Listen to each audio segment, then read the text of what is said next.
प्यारे दोस्तों, आज हम आपके साथ एक ऐसा सच्चा और दिल दहला देने वाला वाकया शेयर करने जा रहे हैं जिसे सुनकर आप हैरान रह जाएंगे और सोचेंगे कि क्या वाकई ऐसा भी हो सकता है। एक बेवा माँ की 3 जवान बेटियां जिनकी अभी शादी भी नहीं हुई थी, अचानक शादी कर ली। उनका किसी से कोई राबता नहीं था। फिर सवाल ये पैदा होता है कि ये किसने किया ये उनका अपना बाप था, कोई सौतेला भाई, शायद कोई चचा, मामू, कोई और करीबी रिश्तेदार जिस पर वो भरोसा करते थे। खानदान का कोई फर्द था और जिनसे कभी ऐसी बात की तवक्को नहीं थी। इस वाकया ने पूरे गांव को हिला कर रख दिया। सच सामने आने पर घरों के दरवाजे और दीवारें लरज उठी।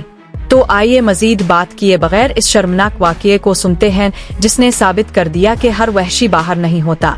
बाद में वो घर के अंदर है और इसका चेहरा सबसे ज्यादा काबिल एतमाद है। ये बीबी हलीमा नामी एक दिल शिकस्ता, मेहनती और गरीब बेवा की कहानी है। उनके शौहर का कई साल पहले इंतकाल हो गया था। इसके पहले शौहर से इसका एक बेटा था जो दूसरी शादी के बाद भी इसके साथ रहा। हलीमा ने बाद में दूसरी शादी की और उनकी 6 बेटियां हुई। वो खूबसूरत, शर्मीली और पर्दापोश थे। इसका शौहर भी काफी अरसा जिंदा रहा और नाजिया और हलीमा फिर से बेवा हो गईं। लेकिन इसने अपनी बेटियों की परवरिश में कोई कसर नहीं छोड़ी। बीबी हलीमा अपनी 6 बेटियों के साथ एक छोटे से कच्चे मकान में रहती थीं। वो मेहनत करती, बर्तन धोती और लोगों के कपड़े धोती।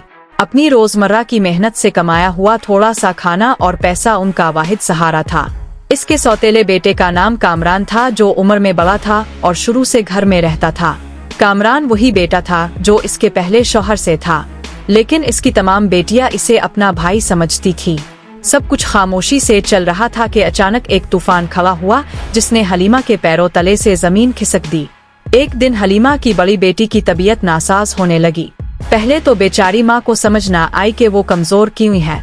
फिर जब इसकी हालत खराब हुई तो वो इसे शहर के एक क्लिनिक ले गई।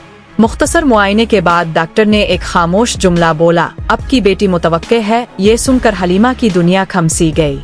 वलर्स, इसकी बेटी अभी तक गैर शादीशुदा और बाइज्जत बापर्दा थी। सुआ, किसने किया? बुआ, इसन हुआ। सदमे से माँ ने अपनी बेटी को डांटा, इसे रुलाया और रोया। फिर जब इसकी बेटी रोती रही, अम्मा मैंने कभी किसी को देखा तक नहीं। यकीन करे माँ का दिल टूट गया। वो जानती थी कि इसकी बेटी सच कह रही है, लेकिन गम कम न हुआ था कि कुछ दिनों बाद इसकी दूसरी और फिर तीसरी बेटियां भी इसी हालत में नमूदार हुई और सब एक ही बात कह रहे थे, अम्मा मुझे कुछ नहीं मालूम, खुदा की कसम मुझे कुछ याद नहीं। इस वाकया ने बीवी हलीमा को झंझोल कर रख दिया। वो रोती रही और कई दिन सोचती रही मगर कुछ समझ ना सकी। फिर एक दिन हिम्मत करके वो इंसाफ की उम्मीद लिए सुल्तान आबाद के शहंशाह यज़दान के दरबार में गई। अदालत सेशन में थी। शहंशाह यज़दान अपने तख्त पर बैठा लोगों की शिकायतें सुन रहा था। अचानक बीबी हलीमा दरबार में दाखिल हुई। उनका चेहरा आंसुओं से तर था। धूल से थके कपड़े, नंगे पाँव, भरी आंखें, सिर्फ एक सवाल, मुझे इंसाफ कब मिलेगा? बादशाह ने इसे देखकर पूछा, माँ अब क्यों रो रही हैं?